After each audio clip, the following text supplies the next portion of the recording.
নমস্কার, আজকে আমাদের ফ্লিপকার্ট ওয়্যারহাউসে, হরিণঘাটের ফ্লিপকার্ট ওয়্যারহাউসে লোটাস সুইট ফাউন্ডেশনের free job drive assistance program থেকে আরও 3জন ক্যান্ডিডেট জয়েন করলেন। আসুন শুনে নেওয়া যাক তাদের কথা। আপনার নাম? তন্ময় বিশ্বাস। কোথা থেকে এসেছেন? আমি এসেছি হচ্ছে সাতবেরিয়া।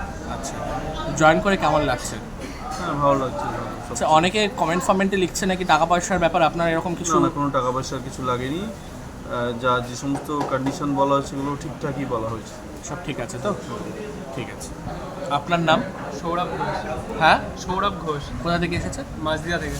আচ্ছা, জয়েন করে কেমন লাগছে? ভালো লাগছে খুব। ঠিক আছে। আপনার নাম? অজয় দেয়, আপনি কোথা থেকে এসেছেন? মাঝদিয়া থেকে। জয়েন করে কেমন লাগছে? ঠিক আছে। তো আপনারা দেখতেই পারলেন, আমাদের এটা সম্পূর্ণ free job drive assistance program. এখান থেকে সম্পূর্ণ বিনামূল্যে যাদের কাজের দরকার তাদের কর্মসংস্থানের ব্যবস্থা করা হচ্ছে। যারা ইন্টারেস্টেড তারা যোগাযোগ করুন। ধন্যবাদ।